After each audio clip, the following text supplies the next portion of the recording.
Are you ready? Jamie Markley, David Van Camp, and Scott Robbins. We just become best friends. Yep. Making sense of it all. Now I get it. And having some fun. Lighten up, Francis. This is the Markley, Van Camp, and Robbins Show. Jamie Markley, David Van Camp, Scott Robbins. There's always a lot to get to. Let's start here. President Biden. He's holding this press conference with the president of Finland. Little Q&A time. Where's my card at? Somebody from the Wall Street Journal, then CNN, and then, okay, it's all said and done.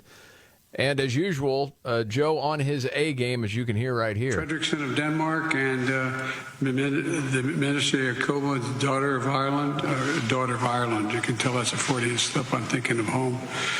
The daughter of Iceland. And I want to say, I think... Ireland's his home? Apparently so, yeah. Okay. What was that? What was that? That was because his staff didn't properly prepare him, Scott, obviously. That's right. As Mika Brzezinski said on Morning Joe yesterday, where's the staff? He needs help. He's 80. Stage management problems. That's what that is. Yes. The Minister Jacoba, daughter of Ireland. Daughter of Ireland. You can tell that's a Freudian slip. I'm thinking of home. Okay. Did you say cocaine daughter? I don't think so. Coke daughter? So more on the cocaine caper from the White House coming up in just a second. All right, before we get there. I can't go over what I just heard. I'm sorry. I can't. What do you mean you can't? It happens every day. In front of world leaders. And get used to it, bro. Prop this guy up and send him out there. It's the new normal. Bunch of gibberish. Golly. How embarrassing is that? It's a lifelong stutter that didn't appear until 3 years ago. Right. Yeah. Exactly. Same time the slur appeared. Sure. I think. Okay, so yesterday we were going to get some answers, right, from the director of the FBI, Christopher Wray. Yeah. Hold his feet to the fire. Yeah. What did that mean in the end? Nothing. Representative Matt Gaetz asked him about the shakedown text from Hunter Biden to a Chinese business partner, where Hunter explicitly mentioned Joe Biden's in the room, and we're going to be very upset if we don't hear from you today. And this is, again, involving some sort of business deal. And, well, here was the question and answer from Matt Gaetz, followed by the FBI director, Christopher Wray. Okay. Sounds like a shakedown, doesn't it, Director? I'm not going to get into commenting on that. You seem deeply uncurious about it, don't you? Almost suspiciously uncurious. Are you protecting the Bidens? Absolutely not. The FBI does not and has no interest in You won't answer the question about whether or not that's a shakedown, and everybody knows why you won't answer it. Yeah. 2 tiers of justice. I think it was brought up. Hey, you know, if your name's Trump, you're going to get indicted. It's going to be an investigation. If you're a Biden, oh, no, man. Just it's ongoing. We're just looking into a few things. Hey, what about those pipe bombs outside the DNC and RNC headquarters night before January 6th? No, impossible to find out who that was. Don't know a whole lot about that. Didn't know a whole lot about anything that he could really comment on. And some people, you know, had this response of, you know, he came off as just not very smart, Christopher Wray.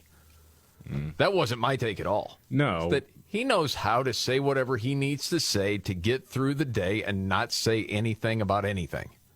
And that's what he did, and that's why so many people are frustrated by it. Complete waste of time. It was a waste of time. Yes. And yeah, we know just as much now than we did then. I liked what some of the Republicans had to say. Yeah. That was fine. But in the end, was it any more than just theater? No.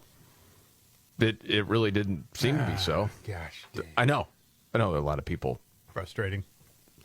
You know, next week, though, we are going to hear from the whistleblowers from the IRS about the Bidens. That should be interesting. I don't know if legacy media will pay attention to it and cover it. They really didn't talk about Christopher Wray going through it yesterday. So we'll see what happens there.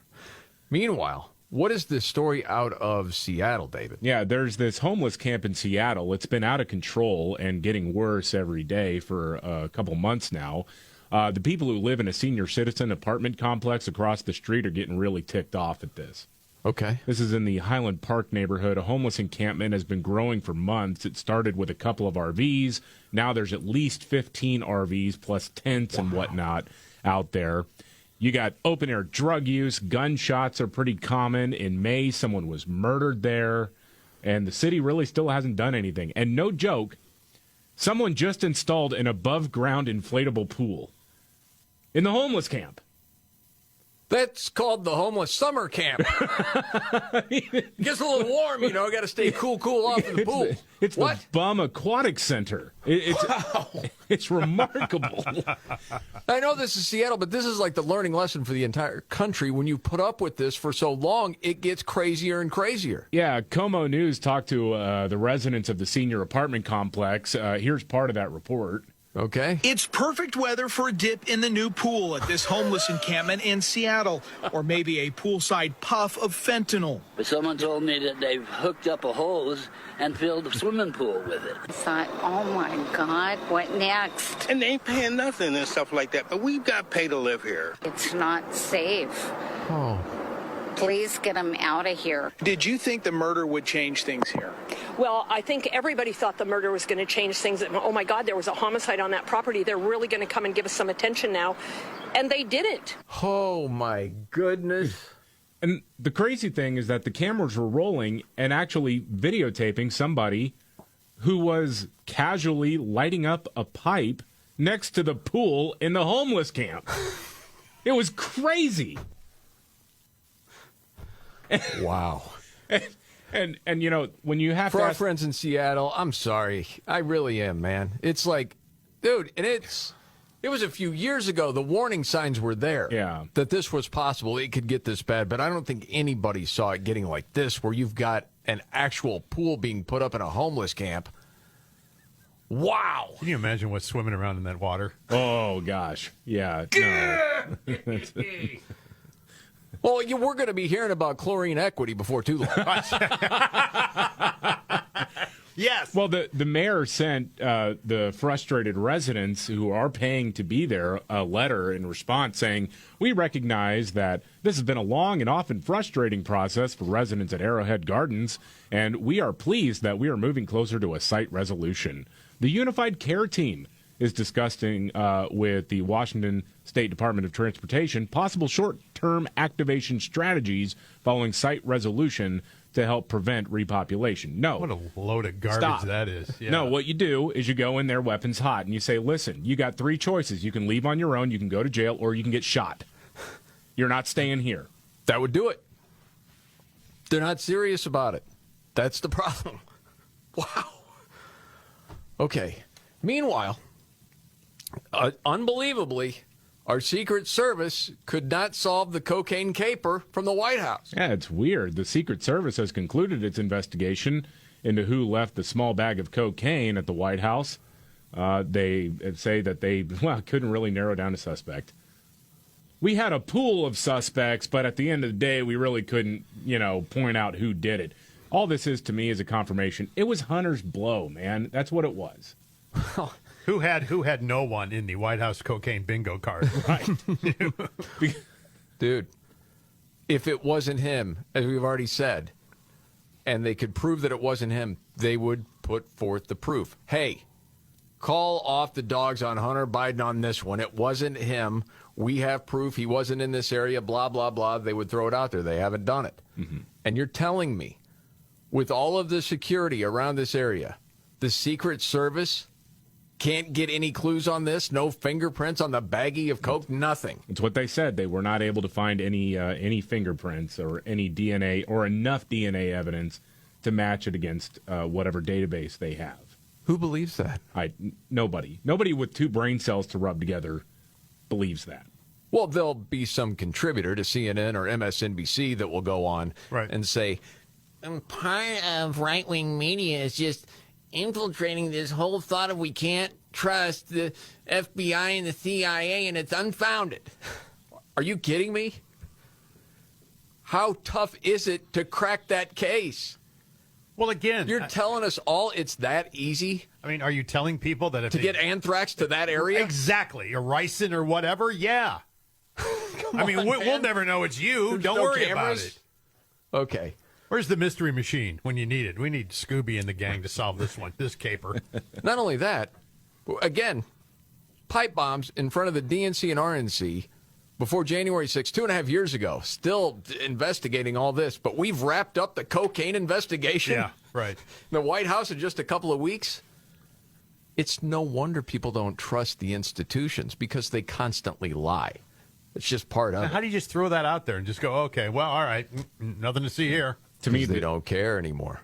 To me, this sort of seems like a situation where they found Hunter Biden's stash before, like he's left it in random places.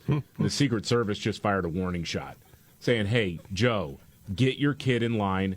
We don't love that he's bringing cocaine into the White House, okay? But at the very least, would you tell him to stop leaving it places? Yes. We don't want him to be without it.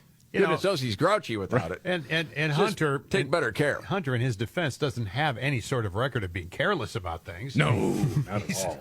Only firearms, laptops, and drugs, and hookers. Well, hookers, but yeah. Besides that, nah. Okay. Oh, we have an update on a completely different story. But speaking of January 6th, remember the story of Ray Epps? Oh, yeah. His attorney says that Ray is going to be criminally charged. Really? Get to that and much more coming up right here. The Markley, Van Camp, and Robbins Show. Jamie Markley, David Van Camp, Scott Robbins. Okay, fill us in on the whole Ray Epps thing, David. Yeah, Ray Epps, he's the guy who was seen multiple times telling people to go into the Capitol ahead of and during the Capitol riot in 2021. He was never charged with a crime, so a lot of us have wondered why. And one of the logical conclusions out there is that he'd been an FBI asset either before or after the riot, one of many trying to gin up people, trying to get people to do something illegal. Yes. Fox News and Tucker Carlson. Because he was adamant. The thing was on the video, he was adamant. You need to go in the Capitol. Well, people were yelling, Fed, Fed, Fed. Exactly. Right away, they were like, hey, who is this guy? Right. So Fox News and Tucker Carlson are now being sued by Ray Epps for defamation. And in the lawsuit, there's an interesting little tidbit. Epps' lawyer says that the DOJ recently told him that it plans to prosecute him. And they're blaming Tucker Carlson for the potential charges, saying, quote, finally, in May 2023, the Department of Justice notified Epps that it would seek to charge him criminally for events on January 6, 2021, 2.5 years later. The relentless attacks by Fox and Mr. Carlson and the resulting political pressure likely resulted in the criminal charges. That doesn't make any sense. No, it doesn't make any sense. So we're to believe this federal judge is saying, okay, we're going to put this in front of a jury. Okay. And the only reason they were doing it is because they felt the heat from Tucker and Fox News. Yeah. Who's not there anymore. Right. Mm-hmm. Okay, we don't feel the heat on anything else that Republicans have put pressure on. But with this one, with Ray Epps, it's different. Mm-hmm. This guy was encouraging people to do what they did. Encouraging a group of jacked up, ready to rock and roll guys. Let's go in there. We need to go in there. We need to go in there. This guy's, he's right there. It's like, you were the guy driving the car that hit the old lady. We got it on video. I mean, it's right there. Yes. Everybody saw it. I don't understand any of this anymore. Well, there's been so many reports that there were plenty of people either working with the FBI or working for the FBI that were on the ground that day. Now, it's one of the things that Christopher Wray was questioned about yesterday, the director of the FBI, that didn't have any answers. He was just kind of stonewalling the whole thing.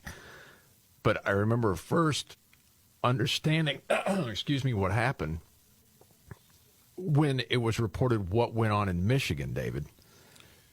Yeah. And because you had people working for the FBI that were a part of actually planning the kidnapping of the governor of Michigan. Mm-hmm. And it was sort of, okay, it's the same sort of layout, only this time people going into the Capitol. They wanted to get these people to break the law to then arrest them. And that's the whole question with Epps all of this time was, why was this guy never charged? All these other people were charged. He's on tape.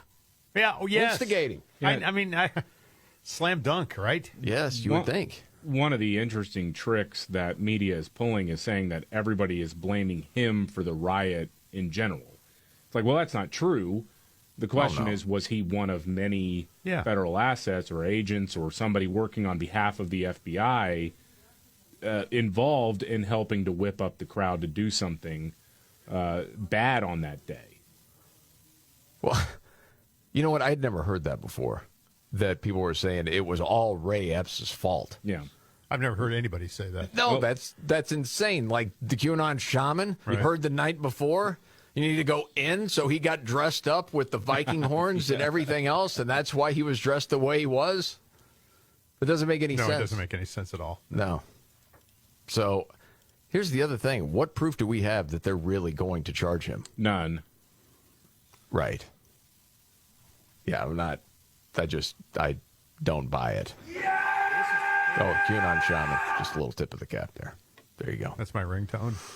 It should be, man. It'd be way cooler if it was. I know. Every time, because you get texts all the time, even during the show. Every time. I could leave my phone on, then I'd add to the show. See, the content would be great. Please do that. Can we figure that out? David, every time you hear that, you win a prize or something, yeah. Yes. At the sound of the shaman. David, as a former news director, if you don't know this story, David would tell people that worked under him, if you bring me a story that has tips in it, you may get fired. Yeah. There's some tips. We don't do tips. I got some tips for you. Okay. Okay, that is a tip of what to do when a red light never turns green. Run the red light. It doesn't say that, but that was going to be one of my tips. I mean, that's my only tip. Except the one time you do it. Yeah. Okay, and you didn't see the police officer at 7:30 on a Sunday morning with no one around. No. And your entire family's in the car. Oh, man. And you have to say, I don't know what I was thinking. I guess I thought it turned green. Huh? Thankfully, I was let go. But no, they say, first of all, you'd pull up a little, because a lot of times that trips. Yeah. Another one is flash your high beams. Some traffic signals have cameras or infrared sensors instead, and flashing your high beams can sometimes trigger those. Huh. I hadn't heard that before. Me either. See, you learn something every day. Thanks for the tips. Yeah, no problem. Appreciate it. I know, like I said, David loves tips. And I want to include that. And there's a lot to get to today. More proof that scientists lied about the origins of COVID. How much more do we need? I know, there wasn't enough already. And there's a piece in the Wall Street Journal today that just said, they're coming for your cars. Make no mistake, they're coming for your cars. Steal those keys out of my cold, dead hands, buddy. Get to that and much more coming up right here. All right, the Markley, Van Camp, and Robbins Show. Jamie Markley, David Van Camp, Scott Robbins. Did see this. David Strum wrote about it in Hot Air. This leaked Slack email exchange proves scientists lied about COVID origins. We're going to have to spend a whole lot of time on this because we already know it. Seen documents like this before. But it's this fake, quote, consensus that Anthony Fauci manufactured that COVID virus escaped into the human population from an animal, likely at the Wuhan wet market. So again, this is another piece of evidence that you had scientists that were looking at all the facts when it came to COVID, saying, yeah, it was more than likely out of that lab. But as soon as Fauci knew that was the thought, whoa, you're not going to go out with that. Okay? Be a shame if you lost your funding, wouldn't it? And all of a sudden, opinions change like this, and then they put out this bogus report. Yeah, well, leading scientists believe no way it came out of that lab. Meanwhile, the guys that own the wet markets are like going out of business. Nobody will buy from them anymore. Well, they killed all the animals there. I mean, they disposed of all the evidence. Right. And we're sitting here going, really? You're thinking it came from a pangolin that no one can find? That's an odd thing. Yeah, all their inventory was destroyed. Yeah. Mm-hmm. Man, oh, man. All pangolins must go. Yes. Yeah. Well, and for them, I think it's pretty obvious why they would want to cover it up, not just because of the research facility there, but research facilities doing similar work all around the world. If the American people knew what their government was funding, then we would never stand for it. And a guy like Anthony Fauci remembers even the Obama administration bringing the hammer down on some of the stuff that he was into, that him and his buddies were doing all over the place, which is one of the reasons why they changed the definition of gain-of-function research to begin with. Yep. So for them, I mean, it's not just about that lab in Wuhan. It's about an entire industry that is reliant on governments funding them. And if there's enough backlash, that money goes away. Yeah, from this whole story, everybody looks bad. Democrats look bad. Republicans in this look bad. Certainly, Fauci and the scientists look bad. And in the end, we were all lied to. But again, that's something we already knew. Something that not just the American people are being lied to, but the whole world, is how electric vehicles are going to help save the planet. And there's been a lot written lately about this. And there was a piece this morning in the Wall Street Journal. It was from James Freeman, but he's going off a paper written by Mark Mills from the Manhattan Institute called The Impossible Dream. And it's all about electric vehicles. But to Freeman's point, saying they're coming for your cars because they have to, because people are not going to do it on their own. No. And in the end, he said something that hasn't received enough attention is that even if politicians can manage to force all of humanity out of cars with internal combustion engines, it will be extremely hard to meet political emissions targets unless the surviving electric vehicles are small and scarce. Because as we've talked about so many different times, they're less environmentally friendly, not more, because of everything that an electric vehicle needs to make it run. When you're talking about all the minerals involved, right, and the mining for those minerals, no one wants to talk about it. It's kind of frustrating, but I'm glad that he's writing about it. And then he also mentions it's not going to also be easy to get consumers to give up their gasoline-powered cars. Said policies unprecedented in scope and consequence are planned to ban the sale of the type of vehicle that 99% of people use. And that's, of course, the vehicles that we have right now, unless you already have an electric vehicle. And this I thought was interesting. Right, rarely has a government, at least the U.S. government, banned specific products or behaviors that are so widely used or undertaken. Indeed, there have only been 2 comparably far-reaching bans in U.S. history. Anything come to mind, Scott? Well, catalytic converters. David? Yeah, I'd say the same. They don't mention that. They mention banning booze. Oh. The 18th Amendment. Oh, yeah, that's true. And the 1974 law prohibiting driving faster than 55. Neither one achieved its goals. Mm-hmm. That's what you're talking about in scope of trying to get people away from gas-powered vehicles. And he also talks about this notion, because to make all this work, people would have to drive smaller vehicles because these batteries weigh so much. Mm-hmm. And again, you need so many minerals that it ends up being worse for the environment. But people want bigger cars more than smaller cars. Yeah. If you just look at what's on the road right now. I mean, most are SUVs. Oh, yeah, millions. So you'd have to also convince people, yeah, you want something smaller, too. Yeah. This isn't going to work. And again, what is supposed to be the goal in the end? Saving the planet, Yeah. right? That's the whole thing. No, it's worse for the planet. Mm-hmm. Yeah, and I wonder, when are people going to wake up to that? Well, yeah. But the right Charging people are stations. making money. Yes. Yeah, the powerful people. Yeah. Who have money involved in this. Heck yeah. They're doing just fine. But it's like this grift going around the world the more you read about it. Because I remember the first few times you're like, is that true? Is from everything that we've heard, when you're talking about all the different minerals involved, it's going to end up being worse for the environment in the end? And the more critical study is given to that, it's absolutely true. Yeah, sure is. Have you seen anything different, David? You read No. a ton. Well, and also you have to think about the mass influx of slave labor that this leads to. Oh yeah. There's that end of it, too. Very interesting. All right. Habib Bata, he's flying on Air France. He's flying, I guess, from Paris to Toronto. About 10 minutes into the flight, he notices something kind of smelling. He's like, I don't know what is that? He said it's like a manure smell. Oh, and boy. apparently he had cats stowed under the seat in front of him. So he went down to see maybe one of the cats had an accident. We got to clean this up. No, the cats were fine, but he put his hand down on the floor underneath the crate and felt it was wet. He didn't know what is this. Oh, no. He gets out a handkerchief and he dabs at it. It comes up. It's red. It was a puddle of blood. Oh, That was just pooled underneath the seat in front of him. And so, according to Air France, they actually said, that's because there was a patient on a previous flight that had hemorrhaged.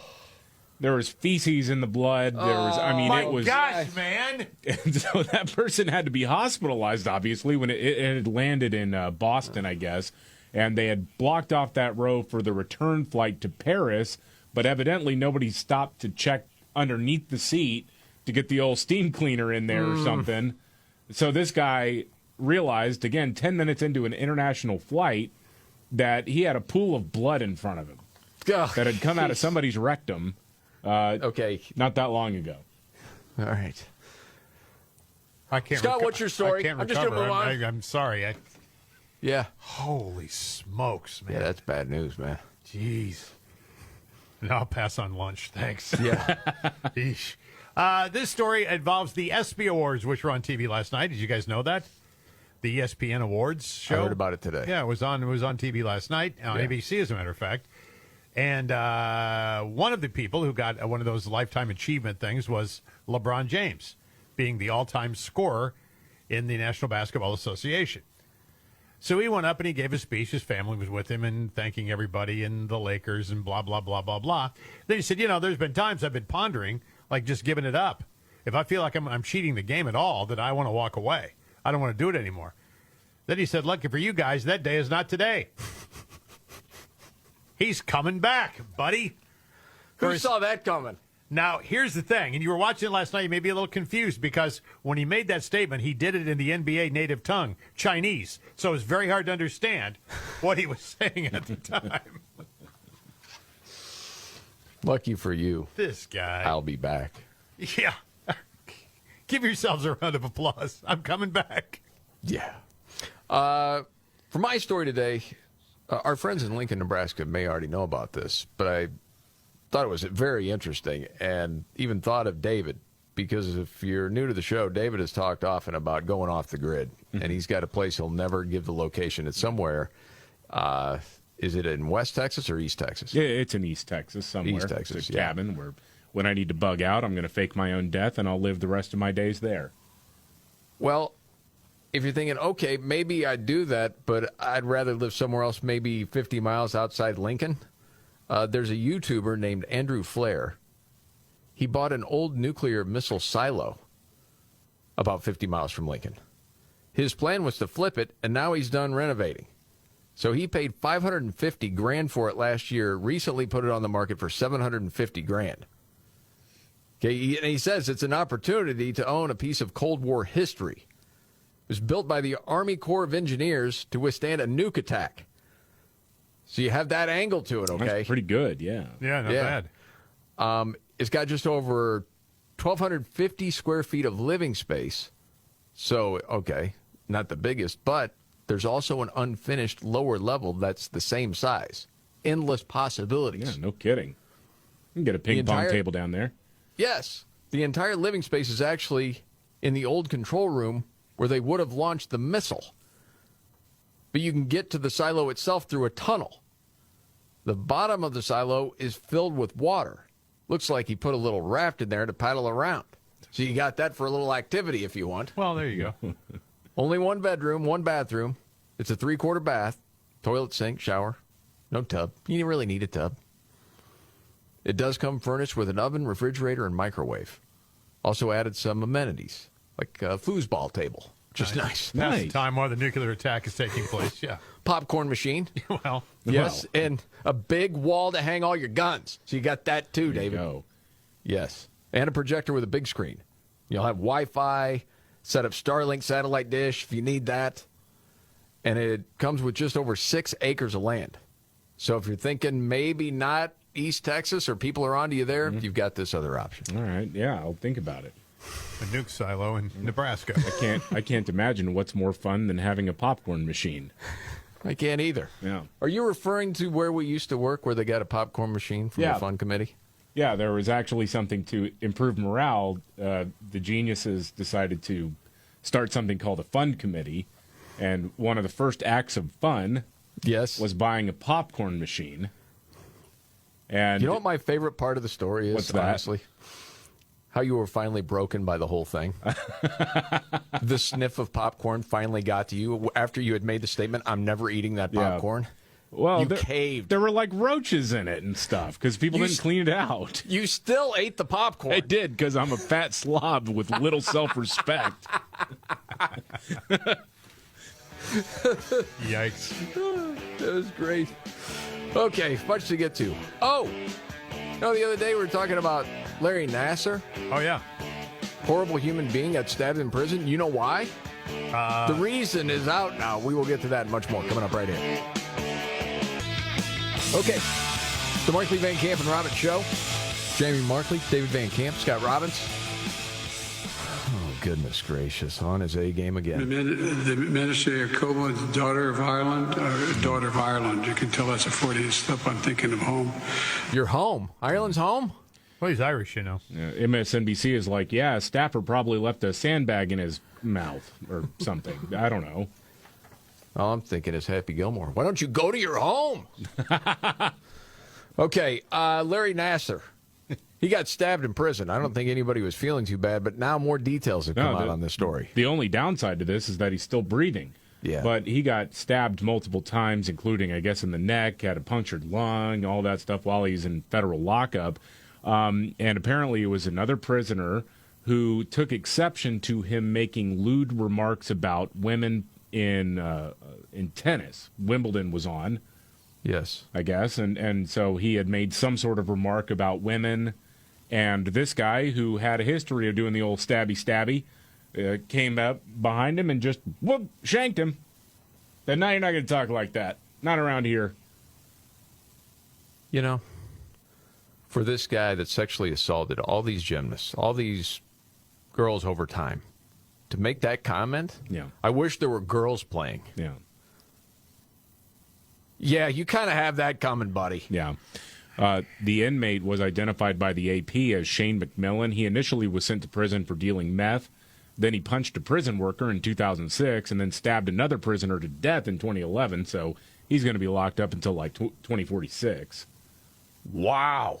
But that'll probably get extended. I don't know. I think he should get a sentence reduction for trying to take out the trash here with Larry Nassar.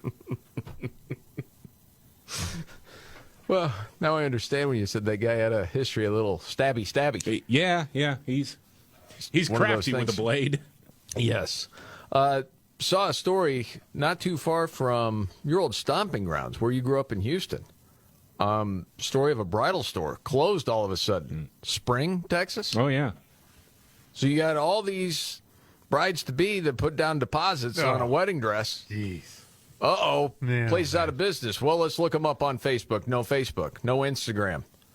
Local news did a story. Yeah, there were people upset about it. I spent most of that day last Saturday crying. Their Facebook account went missing. Their Instagram went missing. Their Pinterest went missing. And we're still waiting for the instructions, which we, at this point, know we're not going to get.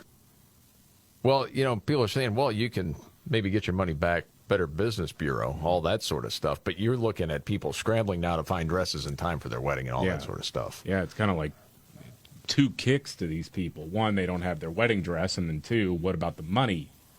Yes. Why don't they just open up the store and say, have at it? Go find your dress. I don't think they have it, Scott. It's an empty store. The store's just empty. Well, they didn't pay their rent. They got booted. Oh, I know, but there'd be some inventory hanging around. Yeah, because there's honest people everywhere. Okay, I'll just go take my dress and take nothing else. Great idea. Hey, I'm only here to help. Right? This is the Markley, Van Camp, and Robbins Show. Are you ready? Jamie Markley, David Van Camp, and Scott Robbins. We just become best friends. Yep. Making sense of it all. Now I get it. And having some fun. Lighten up, Francis. This is the Markley, Van Camp, and Robbins Show. Jamie Markley, David Van Camp, Scott Robbins, thank you so much for being here. A lot going on. At least a lot of questions. Answers, not so much. Yeah, no, the person who took an envelope from Nancy Pelosi's office during the Capitol riot. Oh, yeah. The MAGA bomber, remember that guy, Cesar Sayoc, the Florida guy, weirdo who was sent. But we've supposedly come to find out it's that easy to get anthrax into the White House. Oh, don't forget, they could also find Brett Kavanaugh's high school calendar. Cocaine at the White House. Odd. Any reasonable person is not believing that. Just not. Well, how could you? Well, you looked at 500 people. It could have been anybody. This is so high school, not my bag of weed stuff. Well, except it's not, because when I was in high school, the band director one time smelled weed and found out who had weed in one of their instrument cases within the class period. Wow. Yeah. Did the band director take it for themselves? Probably. Yeah. Got to ask the question. I smoked right? it with him after class. Yeah. Of course you did. And what was that song you wrote? I want the lyrics. Which one? Yeah. Anyway, so yeah, not a lot of answers, but maybe we'll get some more when the whistleblowers testify next week. Yeah, Representative James Comer announced that Biden corruption whistleblowers from the IRS will be testifying in Congress next Wednesday. These are IRS officials who claim that their investigation into Hunter Biden was stonewalled by the higher-ups and that they were blocked from pursuing more serious charges against Hunter, while also being told to drop any line of investigation that might lead to Joe Biden. Okay. All right. Now, I just saw up on the monitor, there's Senator Lindsey Graham on Fox talking about how Merrick Garland is facing a deadline on the Hunter Biden probe witnesses. Okay, that's fine. I just look at Lindsey like you're really doing us all just this huge favor trying to get to the bottom of this. Just public servant. Just man of the people. Ranking member of the Judiciary Committee, though. Oh, fine. He's the grand poobah of Get something done. Well, I'll try. Yeah, of course. Okay. David, you got a story out of Austin? Dude, okay, so Austin, like many progressive-run cities, has been in the grips of a crime wave ever since the woke idiots on the city council decided to defund the police. And before the liberals who hate listen to the show try to message in, well, actually, no, refunding. No, they did defund the police, and then they said, oh, crap, that was a bad idea. Let's put more money back into the police department. Except it's easy to destroy things. It's hard to build them. So they had a massive staffing shortage as a result of short-sighted, idiotic, progressive policies. And so they've allocated more money back to the police, but it's going to take a long time to catch up. In the meantime, the governor has sent state troopers in to help patrol the city. There's been a ton of success with that. But, of course, the progressive weirdos are out there. You're over-policing in communities of color and blah, blah. Well, where's the crime? Where's the crime happening? Yeah, who cares what color anyone is? Right. The crime has to stop. Yeah. But now the city of Austin has suspended the partnership because of a lie that was shared by a local TV news outlet. This was reported by Fox 7 Austin that state troopers pointed guns at a 10-year-old during a traffic stop. And, of course, you know, the intrepid reporter getting answers because she's on your side goes and talks to the dad and the 10-year-old. All right, roll it. All I hear is yelling right behind me saying, get back inside the car. And I look back and I see guns pointed right at me. And I thought they were supposed to protect me. I was terrified. I was shaking. And then I told my dad, I'm like, Dad, they're pointing guns at me. We don't need this crap from our own people that are supposed to be protecting us. There needs to be accountability for the state troopers here in Austin. I don't understand why would they put a gun at a kid that was literally like 10 years old and faking. So I'm confused why cops are pointing guns at kids now. Yeah. Okay. Except Fox 7 ran the story. People freaked out. City Council says, we're done with this partnership. No, we're not going to. We'd rather have black and brown people get shot. DPS said, hey, look at the body cam footage. And, of course, the Fox 7 reporter shows up. I went seeking answers. And shows up at the headquarters, and they say, hey, yeah, come on in. Well, yeah, that's fine. Here, you want to go look at the body cam footage? What actually happened was Dad was pulled over because he didn't have a license plate on his car. Pulls in right around the corner from where he lived and pulls into the driveway. Kid jumped out of the car. They're saying he had to go to the bathroom. Okay. The kid jumps out of the car. Troopers drew their guns, but the guns stayed pointed towards the ground. It wasn't pointed at the kid ever. They raised the guns at the dad because he popped out of the car and starts yelling. So, pro tip, if you're worried about police brutality or violence or you're just paranoid or whatever, cops pull you over, don't jump out of the car. It's a bad idea. Oh, my goodness, man. Okay, I'm trying to look up something on the fly because that just reminded me, that story. So I hadn't heard that story yet. Did anyone see the story of the 8-year-old that carjacked somebody? No. Okay, I got to verify that. 8? Make sure. Yes. Holy smokes. I'm like, holy smokes. I mean, I'm not surprised, I guess. I shouldn't be anyway. I mean, if you can see over the wheel of a car and push the pedals in front of you, you're hired Montgomery, to steal. Alabama. That's it. I just found it. Yeah, 8-year-old is responsible for a carjacking and a vehicle chase. Golly. We got to start them young. Golly. But yeah, I mean, I look Are you telling me midnight basketball doesn't work? No, and it's also just shame on that television station.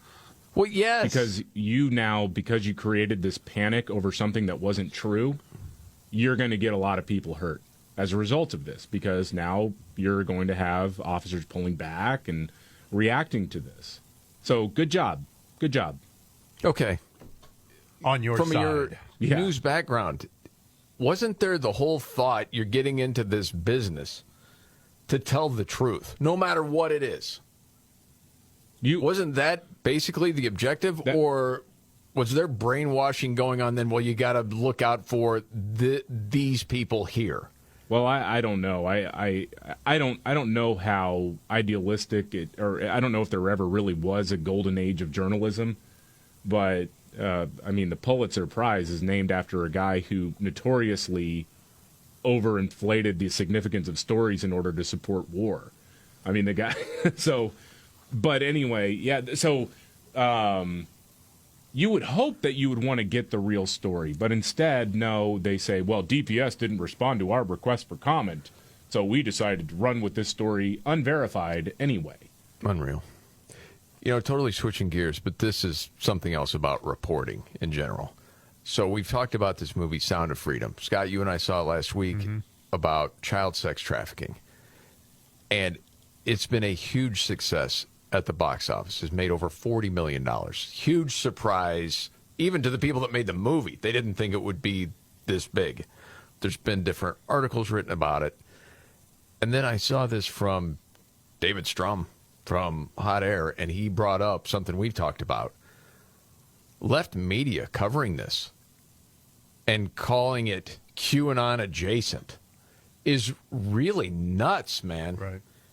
And, you know, as he said, opposing human trafficking is suddenly a partisan issue. Isn't that weird, man? It's so crazy. It's so weird. And he said, I didn't see that coming. No, neither did I. But then again, just a few years ago, opposition to female genital mutilation was a bipartisan issue. Yeah. And now the Democrats are funding and promoting it as gold standard medical care. So, you know, that is true. But I think a lot of people are surprised at the left-wing freakout regarding the success of this movie, Sound of Freedom. It's so strange. Comparing it to all these examples, all this weird stuff. Yeah. Headlines, like from the Washington Post: Sound of Freedom is a box office hit whose star embraces QAnon. Rolling Stone: what? Sound of Freedom is a superhero movie for dads with brain worms. Goes on and on. The Guardian: Sound of Freedom, the QAnon-adjacent thriller Seducing America. It's nothing to do with QAnon. I'll play their game, and I'm just going to say that every journalist with that take is a pedophile. Or at least pedophile-adjacent. No, protective of pedophiles. That would explain it, David. That would explain it. If you're a pedophile, you wouldn't like this. No. I mean, I have no other explanation for this. I don't understand at all, other than it's, I guess it was kind of marketed under the assumption of faith-based. But again, we saw the movie. I didn't get the faith-based thing either, necessarily. No, my goodness, man. And as Strom points out in his piece, child sex trafficking is a problem. The federal government says it's a problem. Well, yeah. The UN says it's a problem. The Human Trafficking Institute claims there are 25 million victims of human trafficking right now. And for the left to, like, fight this somehow, like, well, you can't just say, hey, listen, I don't agree politically with the makers of the movie, whatever, but, you know, this is an important film. That would kill you to say that? That's how divided people are right now? Yeah, because, well, they're diddlers and or diddler adjacent. I'm playing by their rules now. I'm assuming that they like diddling kids. Is something, man. There are many atrocities that have been brought to light on the silver screen over the years. Many, many. Yes, and a lot of times they're championed, and you understand it. It increases awareness of the issue you may have not been aware of as acutely as you are now. But we couldn't have it with this one. It just blows my mind. I'm just numb to it all now. Yes.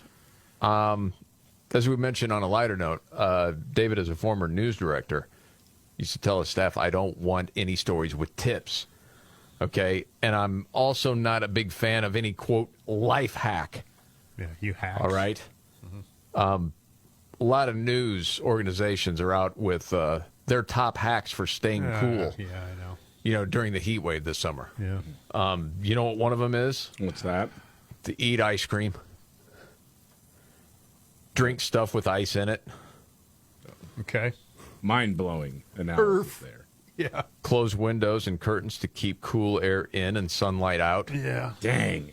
And here I was thinking that keeping the blinds up and the windows open when it was 104 degrees outside would be the most efficient way to cool my house.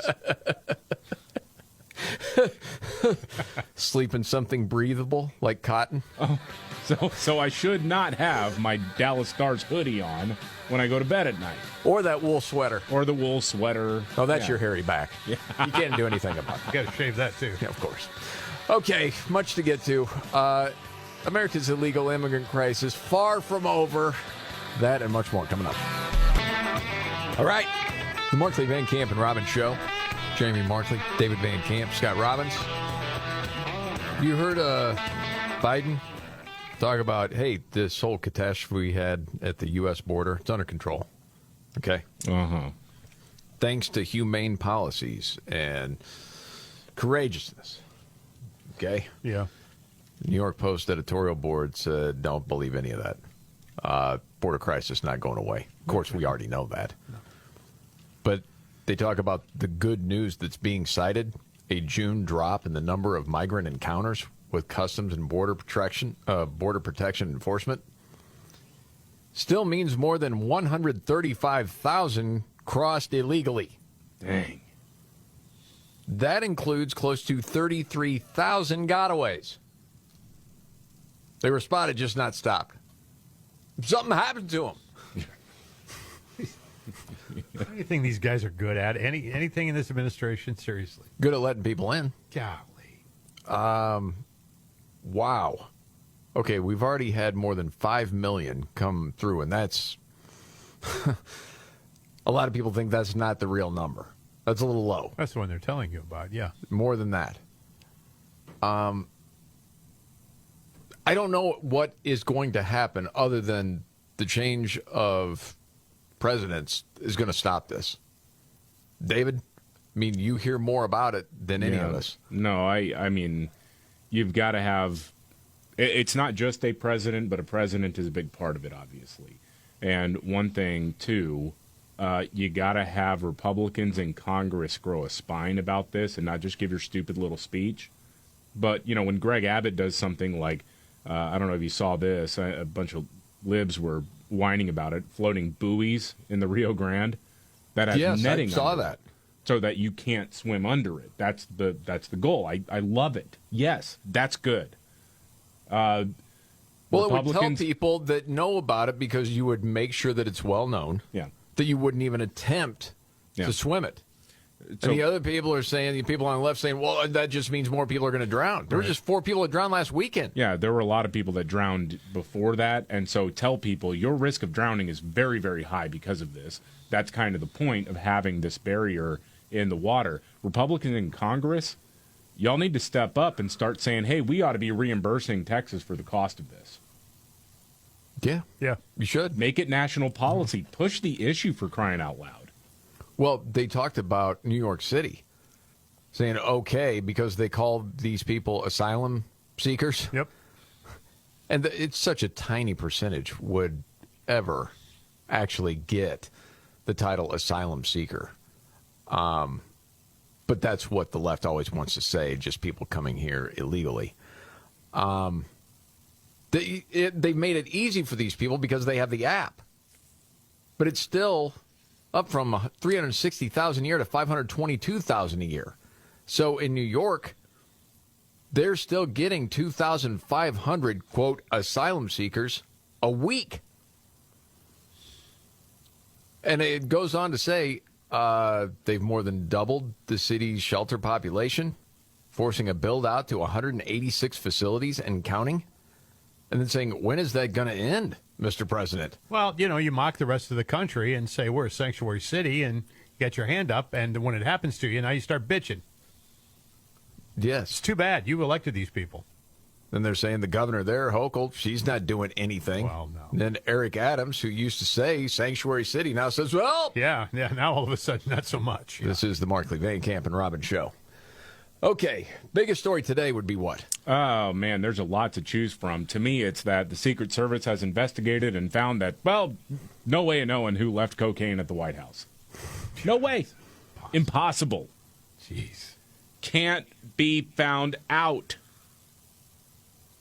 I'm thinking about any cop show right now when you say that. You've got the different people on the case going into their boss saying, well, we just have nothing. We'll find something. We've got to have answers. Right. You're not doing your job. Like we have no clue how the cocaine got in the White House. Portly police chief just going like stamping out cigarette after cigarette. I want answers, damn it, McCloskey. All right, go get me some now. Oh. In 40 minutes, it's wrapped up. Yep. News update next. The Markley, Van Camp, and Robbins show. Thank you for being here. I'm Jamie Markley, the Gen Xer, David Van Camp, the Millennial, and the sexy boomer, Scott Robbins. Inspiring words from Biden today. No, the Biden clip. Goodness gracious. The Minister Yacoba, daughter of Ireland. You can tell that's a Freudian slip. I'm thinking of home. Sharp as a tack. Mm-hmm. What was Joe Scarborough saying? He's got, maybe trouble riding a bike now and then, but outside of that, he's awesome. Yeah, yesterday we were treated to MSNBC's Mika Brzezinski blaming Biden's staff for the fact that he's senile. Yeah. Basic stage management. Come on, people. Don't you know you need to let the President of the United States know that there isn't an invisible person waiting to shake his hand? Come on. And then leaves the ghost hanging. Yeah, today her less masculine husband, Joe Scarborough. He just pulled the Joe Biden thing. Says everything is going great in this country and Republicans are just being big meanies about Joe. Okay. I've got to say, Joe Biden, whether you're talking about economics, whether you're talking about NATO, whatever you're talking about, he's doing a great job. Now sometimes he has trouble riding a bike, but Chris Sell does as well. Okay, let's not get started on that. It's called basic stage managing. Right. Basic stage managing to make For sure riding to a bike? fall off a bike. What? Who could have prevented that? You are to be his human training wheels. You run alongside that bike. Or behind him. Like with your hand on the on handlebars. God. What? Actually, I heard from somebody who said, as Mika and Joe are talking about how terrible it is that they don't have somebody giving them directions and things like that. Well, sometimes they do, but I did hear somebody hear from somebody who made the point, honestly, what's a worse look? having a foreign dignitary kind of lead him around for the photo ops and things, or having some 20-something staffer always holding his hand. And I'm like, actually having the staffer hold his hand all the time would be a worse look to me. It would be to me, too. Yeah, so of all the bad options, the having, leaders kind of embarrass the president is actually the least bad.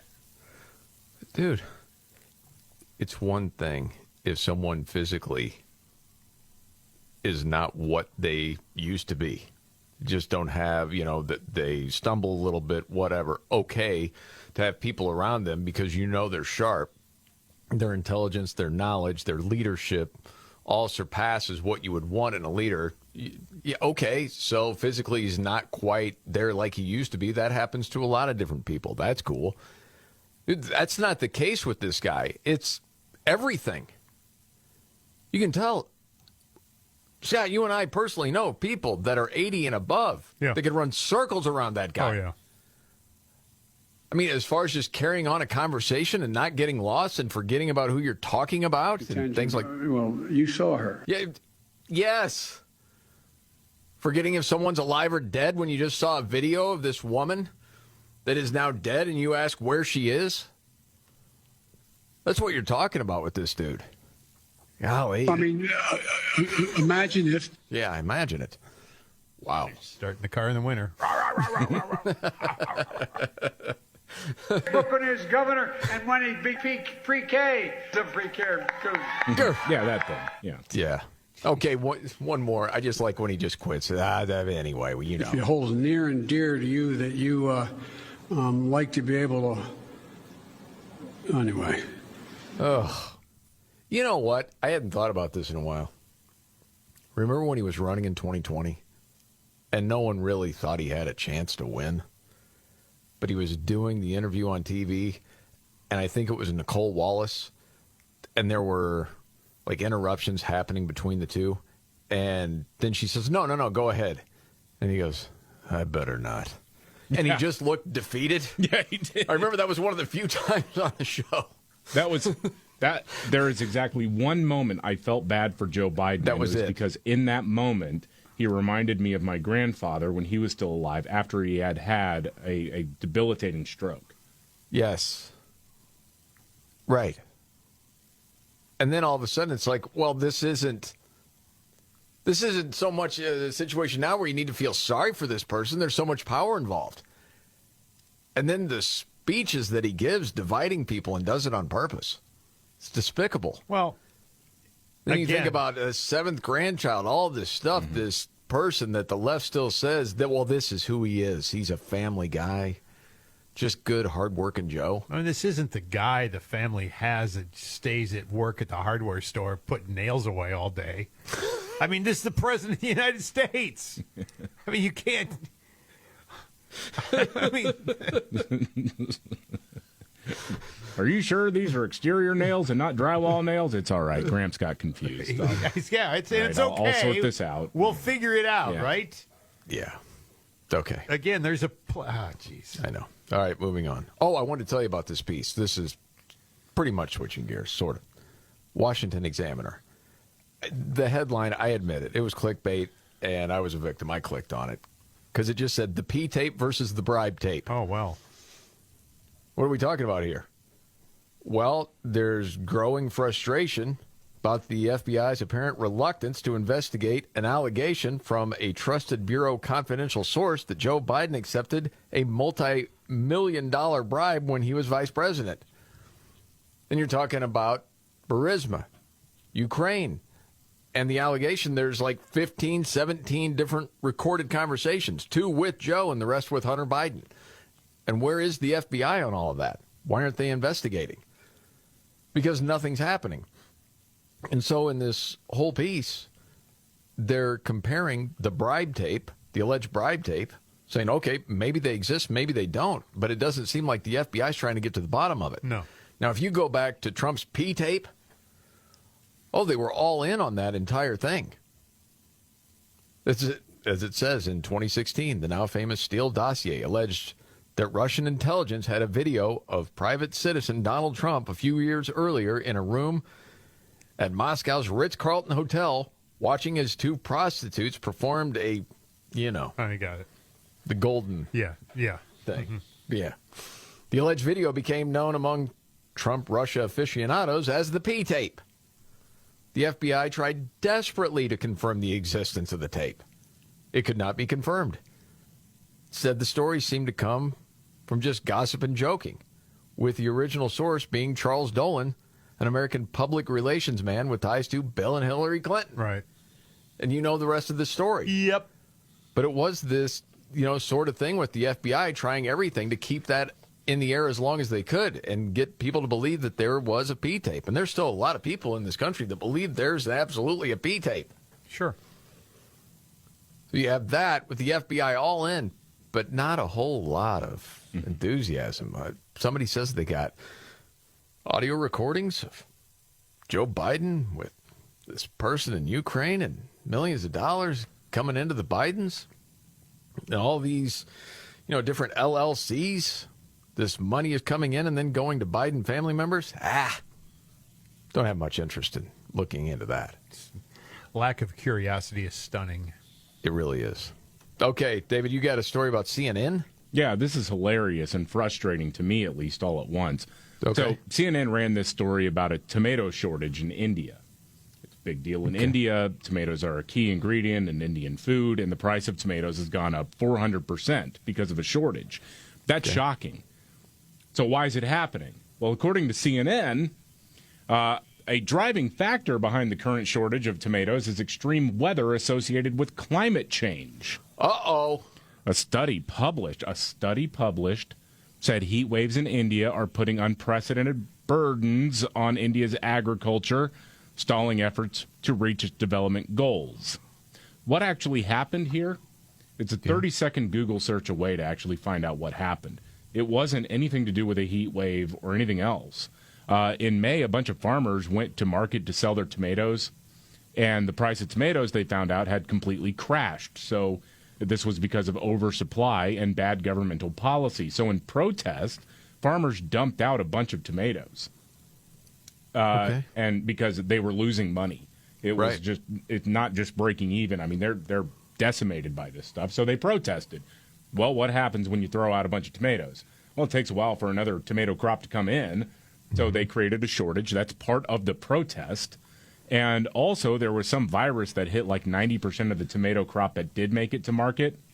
Prices are going to stabilize in a couple of weeks when the new crop comes in. Had nothing to do with climate change. Nothing to do with the weather. It was a protest that caused this. And so now there's a 400% jump in the cost of tomatoes. But CNN is so brain dead that they took an activist word for it and said, oh, yeah, it was because it got hot in India. Because it never gets hot in India. I don't know if you knew that. How dare you? They do this stuff all the time. They lie. They straight up lie all the time about this stuff. That is frustrating. You got to grow your own tomatoes, man. Yeah.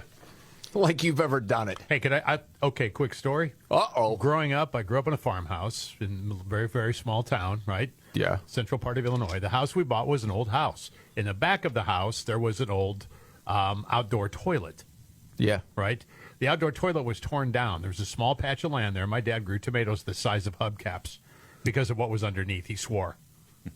Yeah. The fertilizer was homegrown, baby. So, yes. Grandpa's poop wound up on your dinner plate. But they were huge. They were just giant tomatoes. But you didn't grow them. No, my dad did. No, I didn't grow anything. Speaking of your childhood, Robbins, yes. Just anything about you, I saw the story and I thought of you because it's one of those things you'll always say is one of your greatest fears. Did you see the story? This plastic surgeon in Ohio just lost her license for live streaming her surgeries on TikTok. Golly. Yeah, you can't. No, that's horrendous. But anytime you're somewhere in the hospital, something that's what you're afraid you're of. Incapacitated and you're lying there and they're gutting you like a fish. and everybody's streaming, watching it. Or taking pictures and making fun. I was worried about that, too. Yeah. I don't know why that's funny to me. Gosh dang. It's not funny that when someone would do it that you have this fear of it. Yeah. I just remember getting a message the first time I ever heard you talk about that fear of going under the knife and someone just makes fun of the size of your ween or something like that. Right, yes. And there was a guy who emailed in, and I never knew if he was legit or not, but he goes, "Hi, surgeon here. Scott's right. We're always making fun of how people look." I know. I knew it.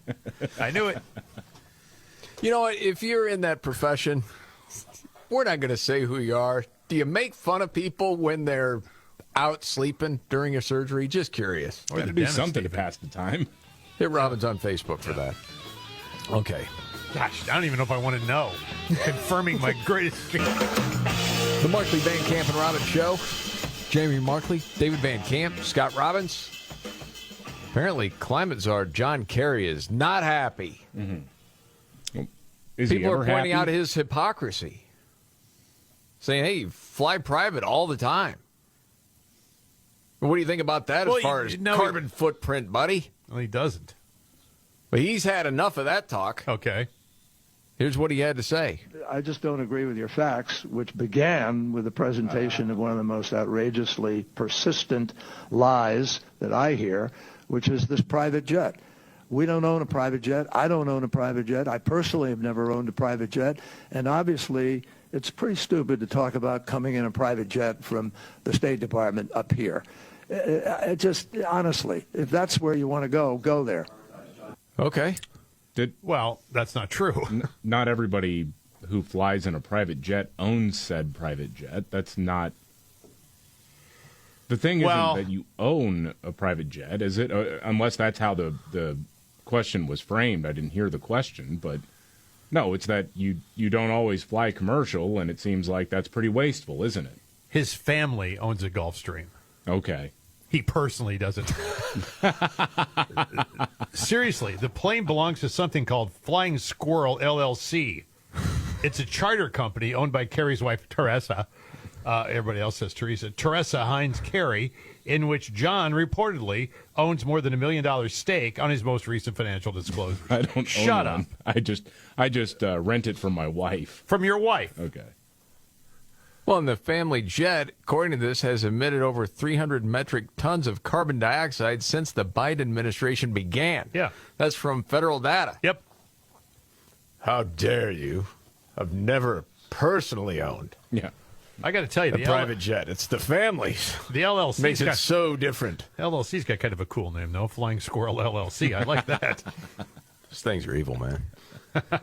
So it does fit. Okay. Gee whiz. Teresa, do you have the keys to the jet?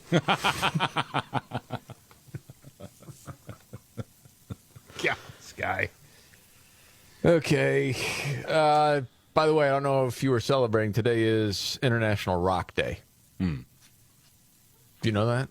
Is that like rock for rock and roll, or rock as in a rock?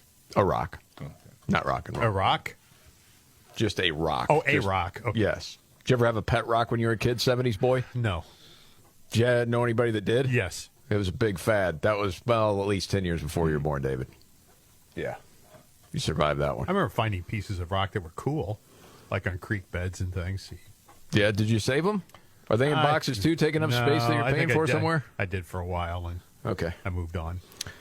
Saw that Anthony Michael Hall was in the news. That doesn't happen so much anymore. No. For what? What did he do? Well, he's a proud new papa. Oh. And they named the kid Michael Anthony Hall. That's pretty good. I thought that was hilarious. Oh, okay. Hang. Is that his first kid, or they just had the first kid together? I think that's the first kid with this wife. I don't know. Maybe with the previous wife. I'm not quite sure. It's got to be. Doesn't say in the story. If you're right.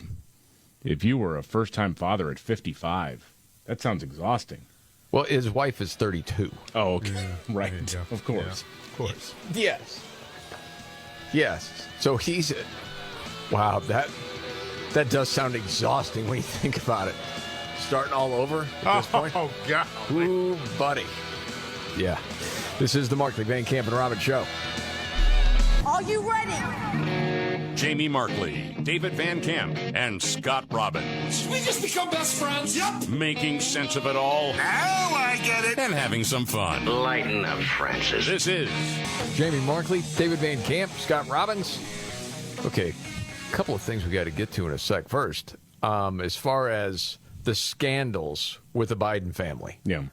We have the word of someone at CNN that they're not going to shy away from these things. And you can take this person at their word. Oh, of course you can, because, in a different era, government at every turn tried to dissuade them from pulling at the threads of this scandal, of these allegations. Well, CNN's Jake Tapper, I'll tell you, he says he's not afraid to cover Hunter and Joe Biden corruption stories. This was on the Kara Swisher podcast. Okay. Hunter Biden is who he is. It's pretty clear who he is. In addition to being an addict, he's a guy who ethically has the context of everything that's being said in terms of like how fact-based any of it is or how evidence-based any of it is. But I'm not going to shy away from covering Hunter Biden. He is the president's son and has made a lot of money being the president's son.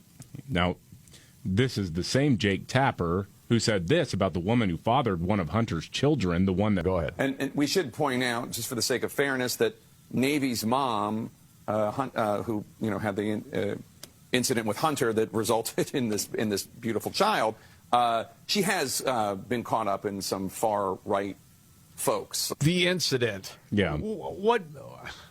What does that? Why does that have any bearing on what is currently going on? Yeah, I don't really know. Why does her political affiliation have anything to do with any of this? Well, and it's not really even a political affiliation. I mean, the thing is, apparently, in fairness, one, a months-long relationship is considered an incident. Yeah. And then two, in addition to speaking to the New York Times, this woman spoke to a right-wing YouTuber. So just so you know, okay. So what? What does that have to do with anything?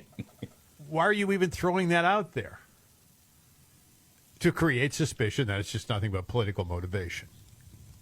Yeah. She's got a baby. You fathered the baby. Dopey. It's your job to take care of the baby. It's also grandpa's job to at least acknowledge. Not only that, David's brought this up before. She was on Hunter's insurance. Yeah. Yeah. The mom. Yeah. It's really something. And I've heard different people talk about class warfare with this whole thing. Because, well, she was a stripper, and they don't really want that out there too much. Well, forget all the prostitutes Hunter was also with. Okay, that's a step up on the totem pole, you would have to say. And all of a sudden, we can't talk about that was an incident. No, man, that was a relationship. Now, it might have been short. But I don't know why you're pussyfooting around it if you're Jake Tapper. But then again... He's the same guy that said, I won't be any part of anything with RFK Jr. Because he is all about conspiracy theories. The guy's running for president. He's polling at like 20%. You're a journalist. You tell me, David, isn't that his job? I would think, yeah. And if you don't like some of the crankery that RFK Jr. puts out there, then confront him on it. Absolutely. Isn't that the why game? not? It's not your job to protect viewers from views that you personally find objectionable. What a joke. Guy is. Okay, and you had an update on something else, too, man. David. We talked about this, SB 14. It's a bill in California that would increase the penalties for people who have been convicted for human trafficking, especially minors. And initially there was a bill that covered all human traffickers, but apparently that wasn't good enough. So then a Republican state senator, decided to narrow it down to, okay, we're talking about kids, child traffickers. Yes. It's going to be upgraded to a serious felony where you can go to prison for a long time. And then under the terms of this bill, if you get busted 3 times doing it, again, trafficking children, then you are no longer eligible for early release. So you're going to be in prison for the full term that you are sentenced to. You would think everybody can understand that, right? Yes. Yeah, 3 times, you get busted 3 times, sex trafficking children. You go to bipartisan, prison easy for the rest of your life. Okay, yes, you're gone. Lock you away, throw away the key. But no, even though it enjoyed bipartisan support in the state Senate, when it moved over to the state assembly, the House, essentially, it died in committee. It was blocked in committee. No Democrats would even vote on it. Now they're trying to force it through to a floor vote, and I thought this was a very interesting and telling exchange here. Where you have Assemblyman Heath Flora, a Republican, talking about this bill, and after he's done giving his speech, a Democrat, Isaac Bryan, comes up and says, "Hey, you can't say that about us. That's not fair." Here's the clip. Partisan issue. This is an issue we can all work on together. Colleagues, today we have a choice to make. You can choose a team. Pick pedophiles or children. Point of order. It is against the rules of this body to disparage members of this body. Personally, suggesting that members of this body support human trafficking in any such form is doing such. You are supporting human trafficking. I was going to say, of course you are. Yeah. Disparage? You're doing it. Yeah. What do you mean? Don't accuse us of doing something we're doing. Yeah. Got it. Just let us do it and not call us out on it. Right. Yeah. There's been a number of people wondering, what is the deal there? Thinking, okay, can't we find common ground there? Protecting kids? You would think Apparently not. What is the biggest talking point they have against it? The only one that I've heard from is left-wing activist groups, and they say, well, this would do little to dissuade people from taking part in it, which I think that's bunk. That's bogus. That's stupid. I agree with you. But even setting that aside, forget about any sort of heading this off before it happens. Punishment punishing is people. The point. Yes. You should punish people, especially if they are engaged in the trafficking of children. You don't want them back on the street.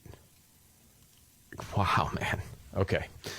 Switching gears, Scott, earlier you brought up the ESPYs, the ESPN Awards. ESPN Awards, yes. Forgot it was on. It's been covered quite a bit. The emotional moment from last night was Damar Hamlin. Yeah. Giving out the award. What is it? The Pat Tillman Award for Service is what it's called. Here's just a little clip of that. Please welcome this year's recipient of the Pat Tillman Award for Service, the training staff of the Buffalo Bills. So that's Damar giving that to the Bills staff. They saved his life. Well, they did. Yeah. On national TV. We'll never forget watching that. And I thought this was pretty cool. Okay. My name is Nate Bresky. I'm the head athletic trainer for the Buffalo Bills. By the grace of God and divine intervention, we had the best outcome we could have prayed for or imagined. Damar, first and foremost, thank you for staying alive, brother. Thank you. Thought that was endearing. The response to Damar's injury was able to bring our nation together for a moment and show the world the power of prayer.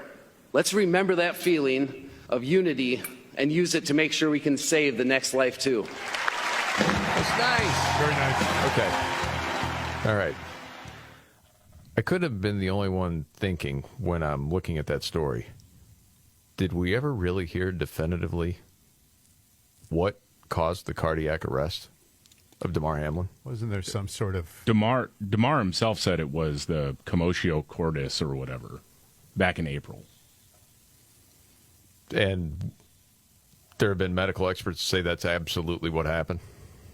I mean, that's what he said the doctors told him. So, yeah.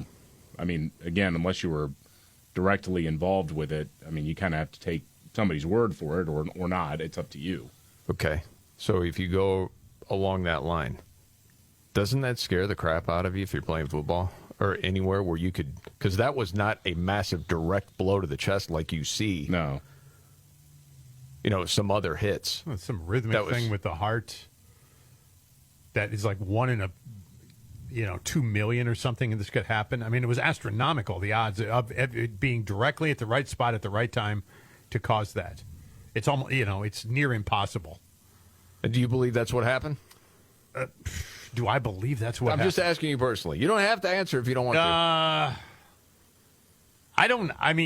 At first I thought there was something more to it, but now I'm not so sure. I'm skeptical. I mean, because of I don't know anything definitively. I know, because everybody was vaccinated, and there was that issue that came up, yeah. And you've read different things from different countries and more information about vaccine injury. Yeah. Next thing you know, Jake Tapper's not going to talk to me because I'm peddling in conspiracy theories like RFK Jr. Cancel the interview with Jamie I don't know Markley. it, but how can you not have questions in your mind about things like that? Well, I think you do, particularly with an athlete. Yeah. I mean, almost perfect physical condition. Yeah. Wow. I don't know. Yeah, I don't know. Oh, update on something else. We had the story earlier about this plastic surgeon in Ohio who had live stream procedures on TikTok, banned from practicing medicine there. And then we asked the question, hey, this is Robin's worst fear as far as, being out, anesthesia, whatever, and then the staff making fun of you. Yes. Well, we asked people in the field, you could be anonymous. Does that happen? Mm-hmm. And? A couple of responses, both said, of course they do. Now, again, that's not a big sample size. However, I am saying it is 100% of the people that responded said, yes, they do. Gotcha.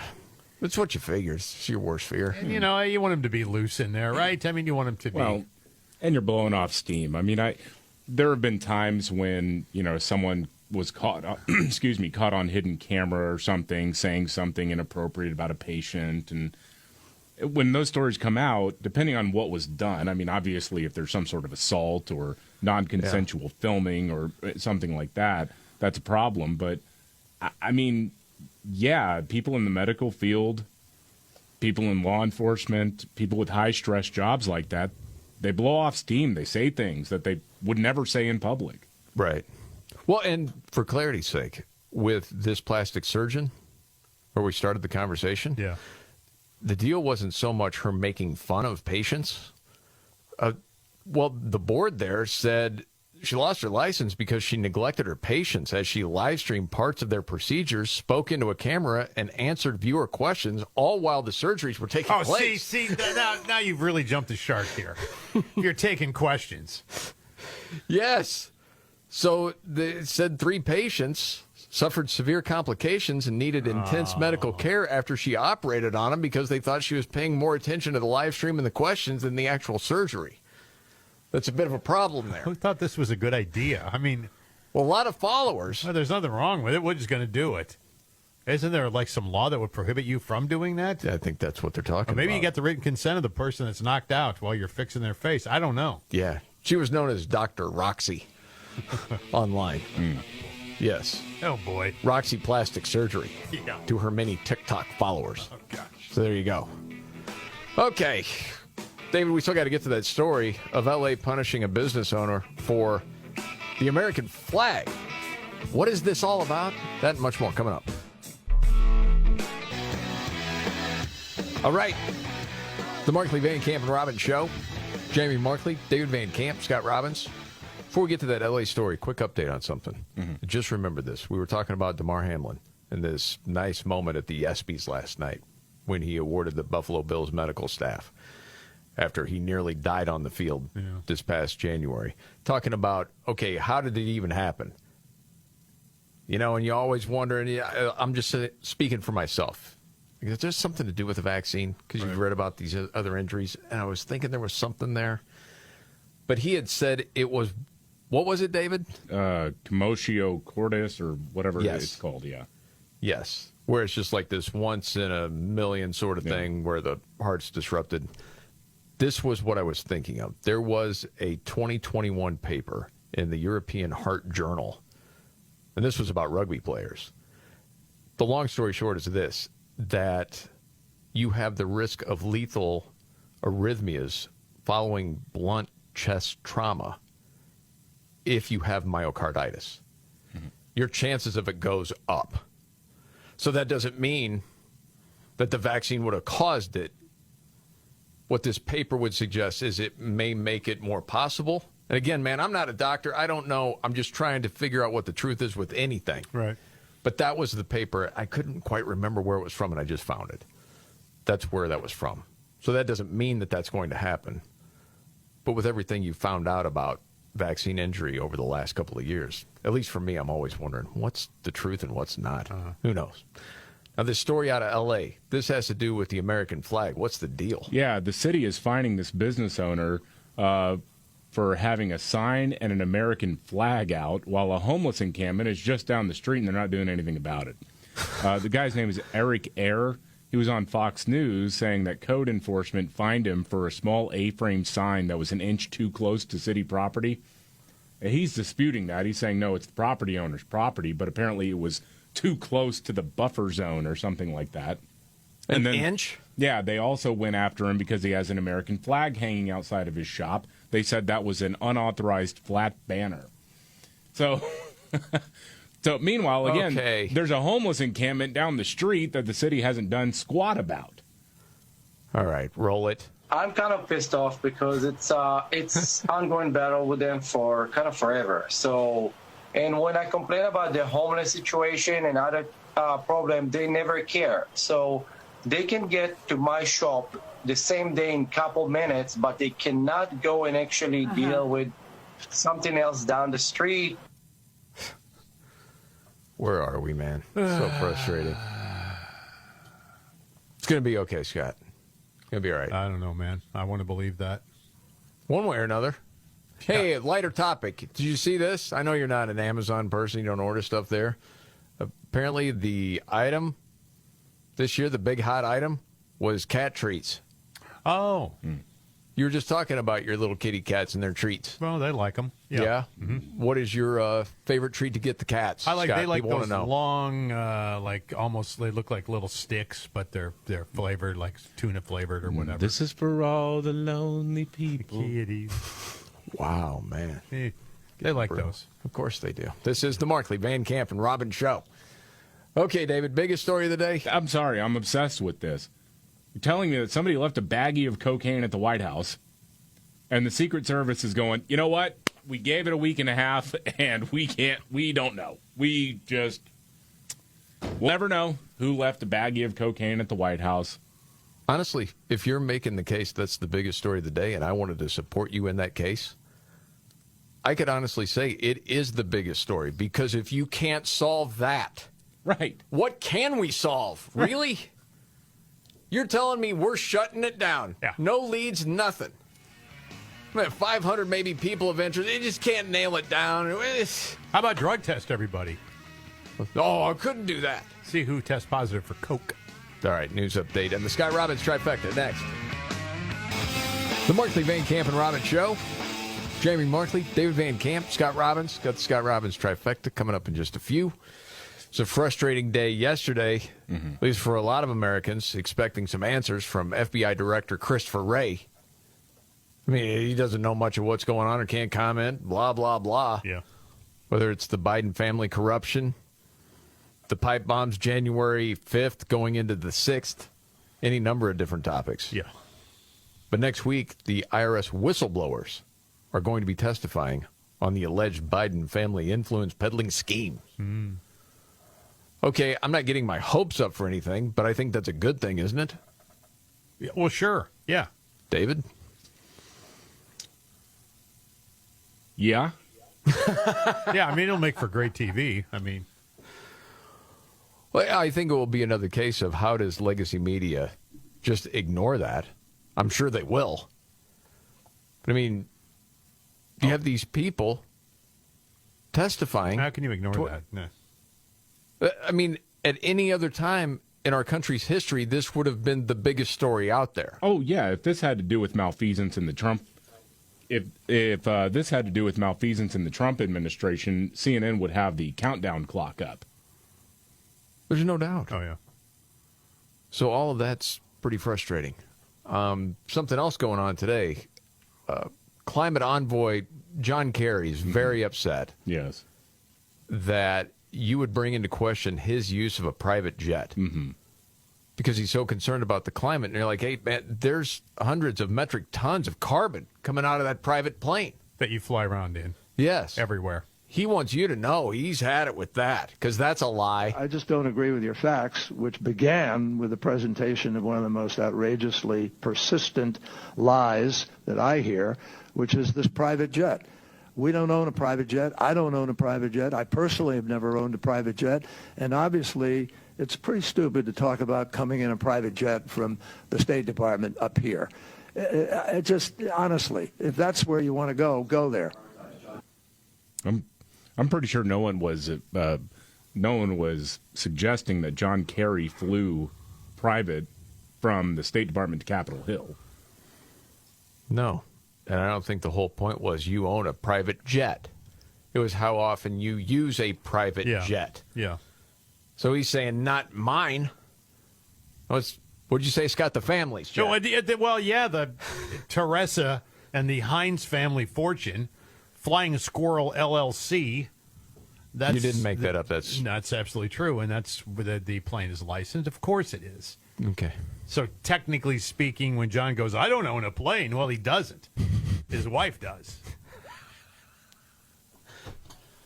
That is some nerve. Isn't that something? Speak that kind of BS. Yeah, knowing, well, it's not mine personally. I don't personally own one.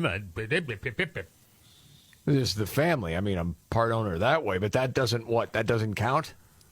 Okay. Yeah. Same guy the other day said, this whole thing, this war in Ukraine, I mean, yeah, we got to do it, but boy, it's terrible for the climate. Oh, yeah, it is. Completely. But I can't stop flying private. What, you want me to fly with the rest of you jamokes? I can't do that. Do you know who the frick I am? I'm John Kerry. I like how he and Bill Gates talk about paying for carbon capture technology. Yes. And that got blown wide open just a few months ago for being a scam.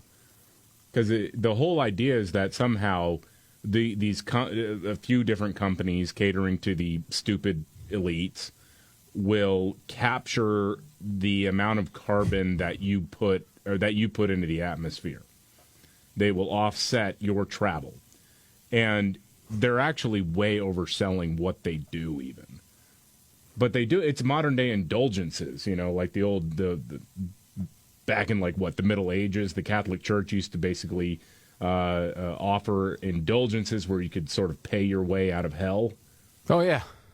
And that's what it is now for the new religion of climate change. Yeah. I mean, I'm doing everything I can to fight this thing, man. You got to allow me the private jet. Right. Come on. Well, I don't personally own it. The offsetting is part. The work we do is so important. It offsets the fact that I don't really heed to it myself. There you go. All right, you ready for your big three? Are you ready? 1, 2, buckle my shoe on. It's the three most important news stories of the day. I hit the trifecta. Well, at least according to Scott Robbins. It's the trifecta on the Markley, Van Camp, and Robbins Show. Every day about this time, Scott Robbins trifecta, his top three stories of the day. Helped by his hero. I'm Casey Kasem. Hey, buddy, how are you? You good? Good. All right. I'm ready. 3. Number 3, California bill would require judges to somehow rectify racial injustice in sentencing. What? This is insanity. I mean, this is more insanity.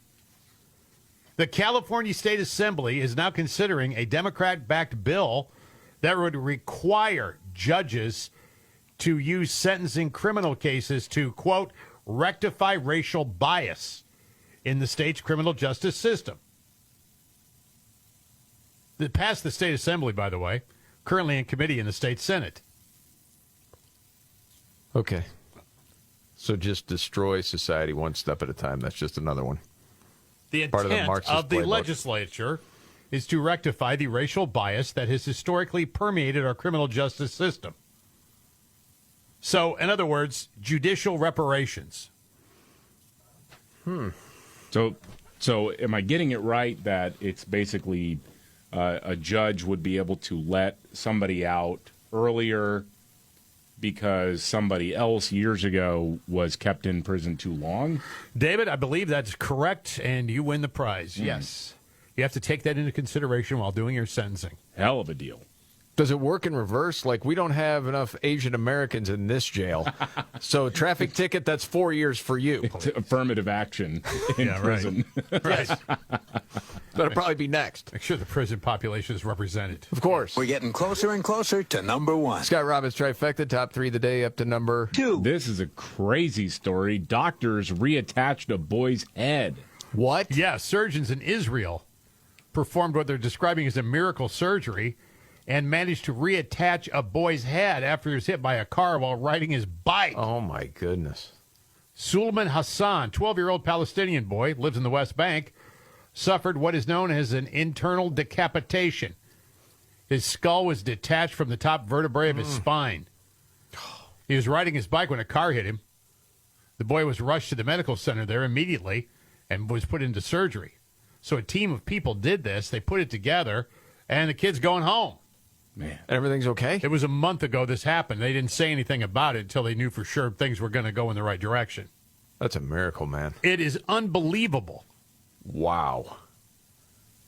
I got so many other questions, but I don't know if you have the answers. I don't know if I do or not either. Okay, so would have been, I guess, paralyzed or died if they hadn't he would have had this procedure. And now he's going to be just fine and be able to live his life doing everything he could have before. The child has no neurological deficits or sensory or any motor dysfunction at all.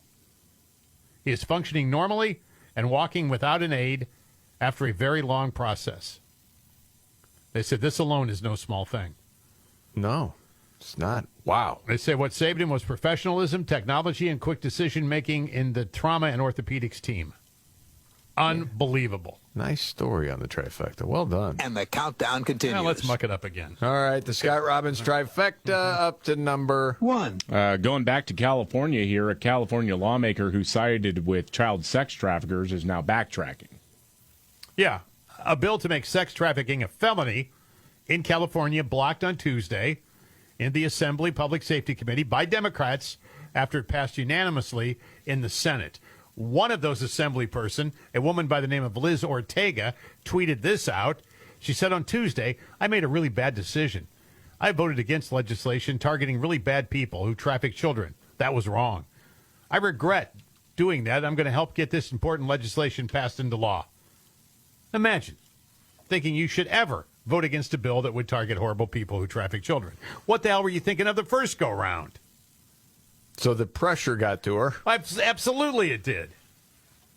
Yeah. Now all of a sudden, I'm going to make sure that we don't ever do that again. We're going to charge back up that hill again. Man, oh, man. Okay. Want another one? Voting on the side of human traffickers. Do you want another story? This, to me, I'll take another one if you got it. Not a huge story. To me, it was just a clickbait story, to be honest. Oh, okay. I saw it at Fox. The headline: Pilot asks 20 passengers leaving Spanish vacation hotspot to deplane over flight being, quote, too heavy. Uh-oh. Did he target the people to deplane? That's what you're thinking, right? You. Like an overweight person? Yeah. So you go into the story, and it's like, okay, yes, the plane's too heavy. Because there's so many of you, it's a pretty heavy aircraft we've got today, he said. Okay, it's not anything about anybody's weight. It's that the plane was just weighing too much. So it was one of those situations, safety being our number one priority. If there's anyone that would volunteer to deplane, you'd get a 500-pound incentive, roughly $550, who are willing to stay in the Canary Islands. Oh. So it's not exactly what you thought it was from the headline. Like, oh, my gosh, targeting people. Like, let's see, you off Patty. the plane. No. You look like you could enjoy the buffet a little bit more. No, it wasn't one of those situations. 17 people with sweatpants left. All right, we need 20 people to leave or one Chris Christie. Oh, that's brutal, man. He was just talking about that, too, about Trump hitting him for his weight. Well. But an extra day at the resort and $550? Sure. Yeah, that's not so bad. Yep. Yes. So there you go. There you have it. Yes, the Scott Robbins trifecta. Top 3 of the day and a bonus. Yeah. Okay. Need to get to another news update. And Nimrod's in the news. If you're a married person, think back to the reception. Who was the drunkest person there? Okay, you got it? I bet the story doesn't end quite like this one coming up in Nimrod's. The Markley, Van Camp, and Robbins Show. Jamie Markley, David Van Camp, Scott Robbins. News update, David Van Camp. So, it's an unsolvable mystery who brought cocaine in the White House. We know this now. And part of the problem that we've seen with this whole story is that the story keeps changing rapidly when it should be pretty clear cut. Where did you find the cocaine and when? Because we really don't know. Yeah. The story has changed several times where exactly it was. Yeah, I mean, it actually just seems pretty. If you say, if I were to come to you and I said, oh my gosh, they found cocaine near my studio. Oh my gosh, where was it exactly? I would be able to tell you. It's right here. Sure. Right? And they didn't do that. And no one in the White House team apparently thought it was worthwhile to do this. Kayleigh McEnany, Trump's old press secretary, yes, said on Fox News today that, well, she didn't, Karine Jean-Pierre, the White House press secretary now, didn't do anything but allow wild speculation because, well, these are my words, not hers. Karine Jean-Pierre is dumber than a box of rocks.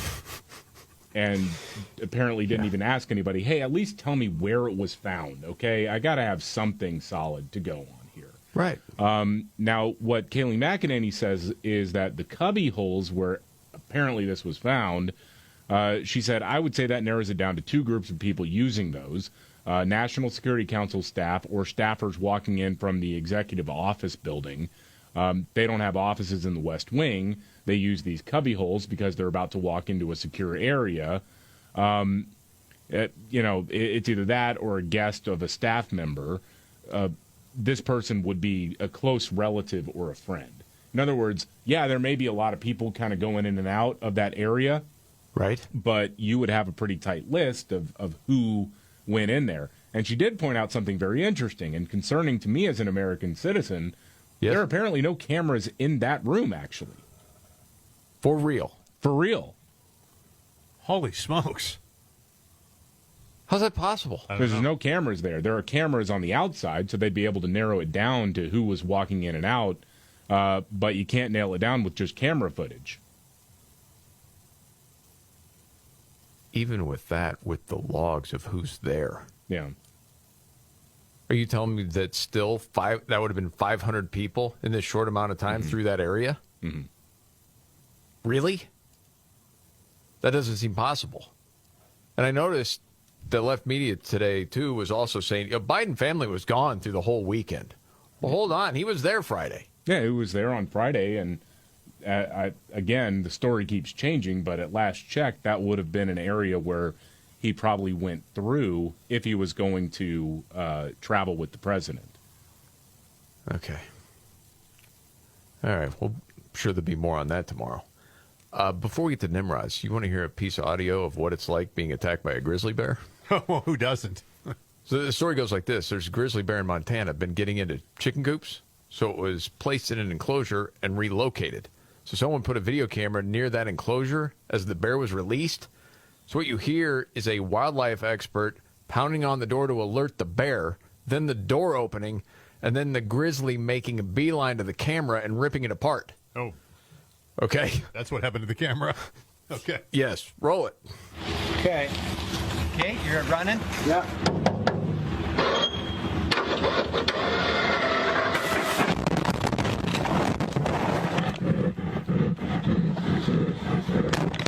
You hear that breathing? Oh, my. When you know what it is, man, it's terrifying, isn't it? You hear those different guys that talk about and surviving a bear attack? Holy smokes, man. I'll just be over here waiting for my testicles to descend again. And with that, let's go to Nimrods. Roll it up. When the going gets tough. Damn it, this is too hard. The dumb get dumber. All right, Ian. It's Nimrods in the News on the Markley, Van Camp, and Robbins Show. I love the poorly educated. All right. Nimrods in the news. Well, we did have a guy in Nebraska left the courthouse where he dealt with a speeding ticket, and yep, immediately got pulled over for speeding again. Oh, man. Of that, and then we go to Iowa. 25-year-old Lane Shores. He was at a wedding, and it was a lot of fun. You know, the beverages are flowing. People called cops at like 4 a.m. Hey, there's a guy lying in the middle of an intersection here, and he's sound asleep. Oh, my. The reception was at a golf resort and casino nearby, like 3 miles. There's no DUI. He was hoofing it home, but he just got tired and needed a little nap. Golly. So by the time cops got there, that guy is still crashed in the middle of the intersection, just snoozing. Wow. public intoxication, but he's okay. And that's Nimrod's in the news.